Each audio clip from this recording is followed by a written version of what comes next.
Good morning mga kamamshi, mga kapapshi. So guys, kagigising ko lang kasi ngayon, Sunday ngayon, wala kaming mga workers kasi syempre kailangan din nilang magpahinga. So kami naman ng aking mga daughter, so kagigising lang namin. So magliligpit tayo ng higaan.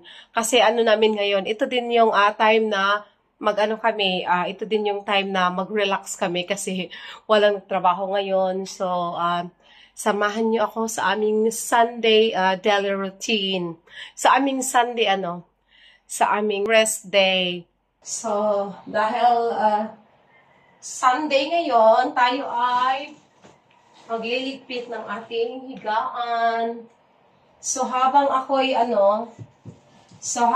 nagliligpit, ako ay nanonood kasi ito yung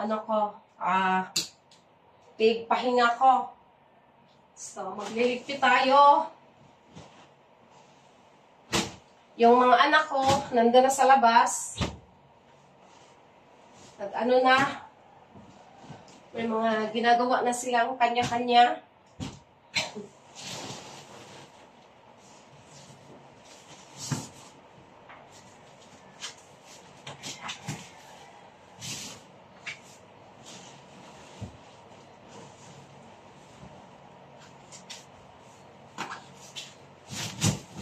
So, kailangan nating magligpit bago tayo gagawa ng ating gawaing bahay. So, saglit lang guys.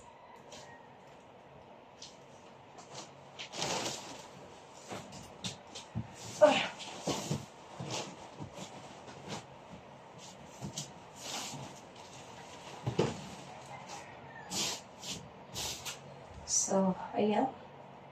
Antay na siya kasi kanina, parang, lapaw na lapaw dito.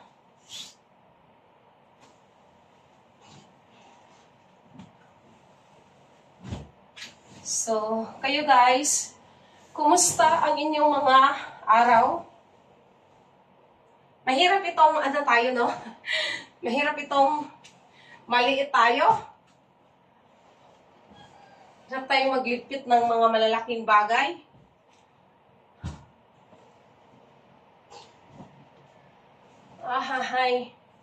Kumusta ang mga araw-araw nyo dyan? Kumusta ang weather nyo dyan? Kami dito ay medyo, ayan, bubuksan nga pala natin. Medyo makulimlim ang aming weather ngayon. Makulimlim ang aming weather ngayon, kaya masarap masarap muna maghiga-higa. Hay! Diba?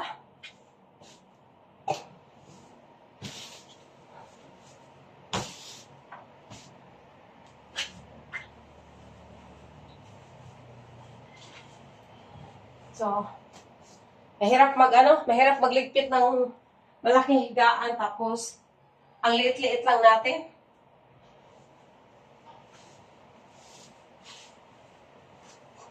Okay na yan? Ox na yan, ox.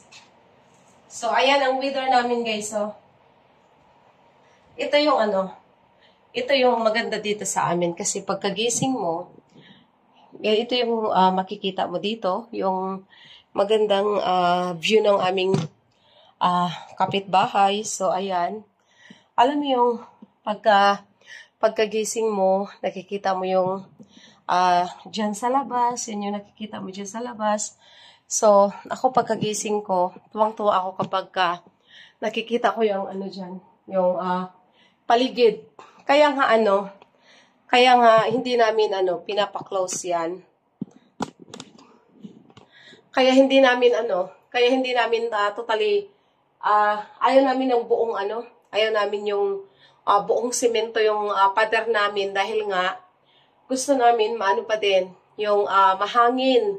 Gusto namin ng aking darling, ng aking sweetheart na pagkagising namin sa umaga, ay ganyan yung makikita. Yung hindi yung sarado-sarado, yung puro bako, 'di ba? Ito ay bagay lang ito dito sa amin dahil nga yung mga tao naman dito is yung mga kapitbahay ko talaga. Simula pa nung maliit ako, mga neighbor ko na talaga sila, mga childhood friend, childhood neighbor, kasi mga kapitbahay na talaga namin simula nung maliit kami. Kaya kahit ganito yung fence mo, hindi ka talaga matatakot kasi mababait yung mga ano namin, mga kapitbahay na.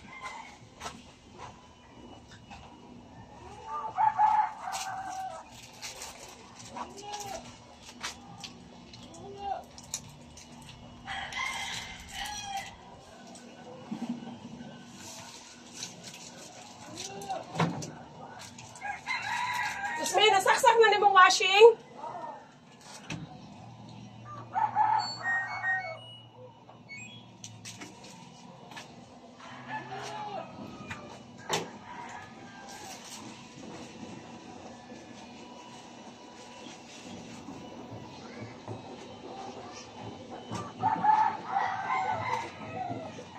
Video ako. Ay, nako siya.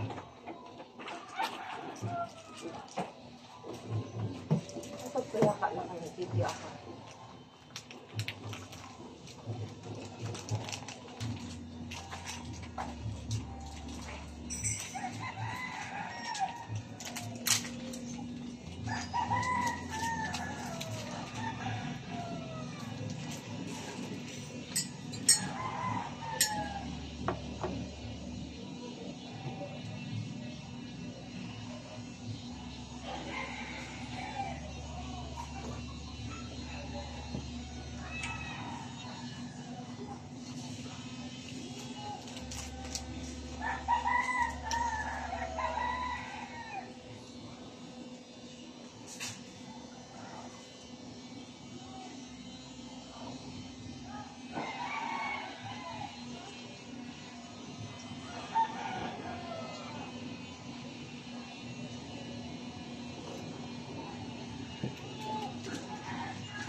Hello guys!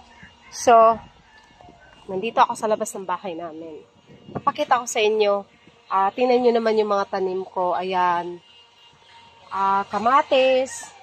Alam, yung malunggay. Ano pa eh. Hindi pa siya okay kasi hiningi ko lang yan sa kapitbahay ko kasi sabi ko gusto ko may malunggay, may papaya, may kamatis. Tapos, meron din kaming merong saging. Mga ano yan eh, mga dwarf yan.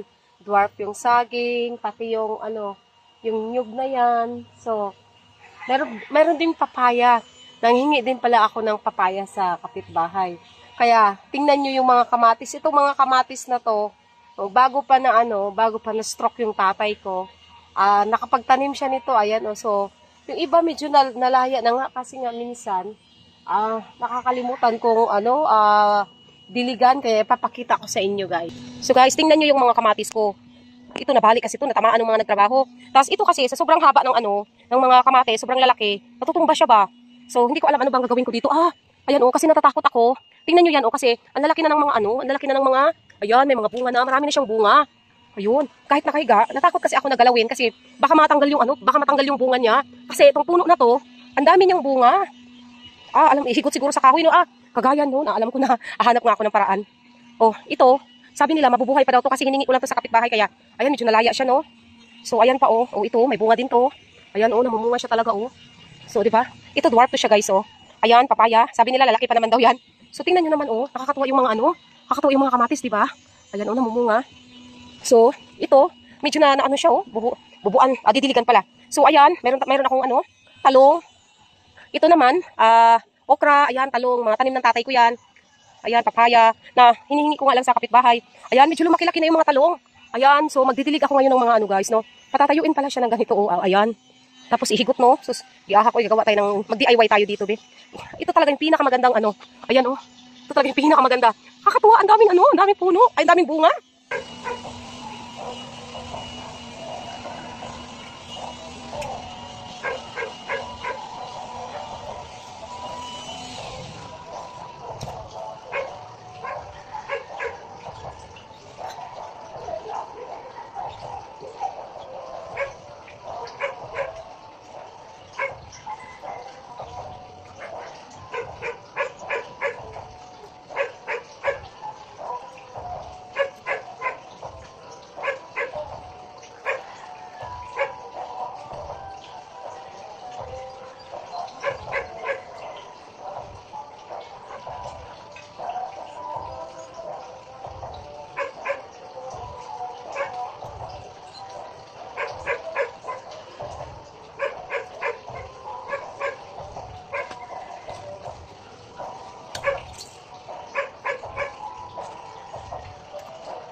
Kayo.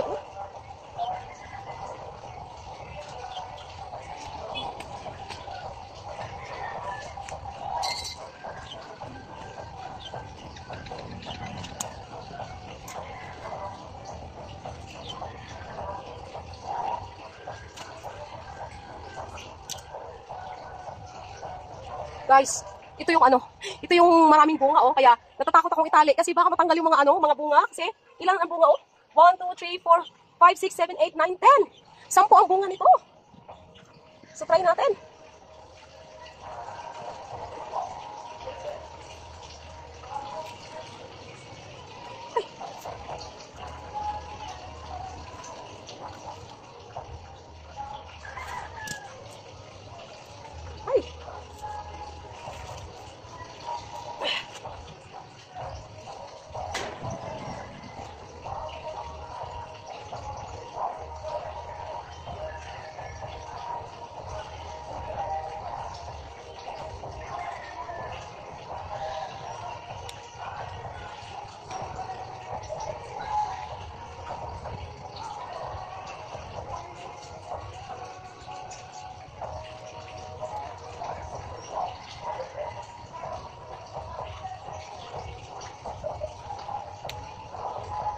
Yan, hanapan ng paraan.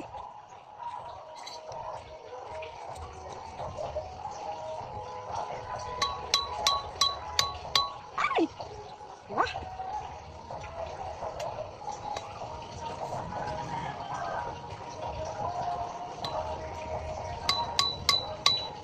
Oops. O, diba? Nakatayo na, hanapan ng paraan. Itong iba naman. Ay, diba nakakatuwa?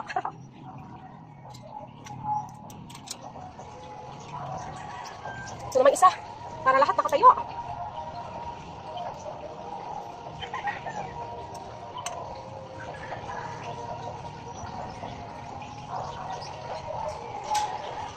Gosh.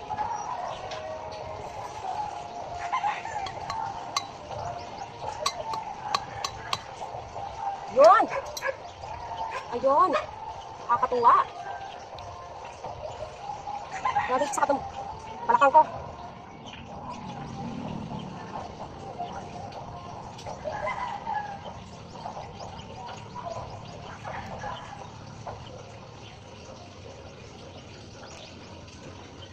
Diba? Patayo na. Ay.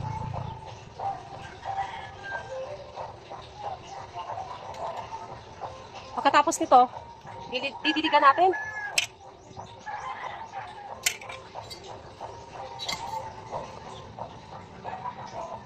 Kung ano siya, balik siya taglan na. Kailangan nakasalito siya.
See, nakatayo na guys. Nakatayo na ang ating halaman. So, magdidilig naman.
Hello guys! Hello mga kamamshi, mga kapapshi.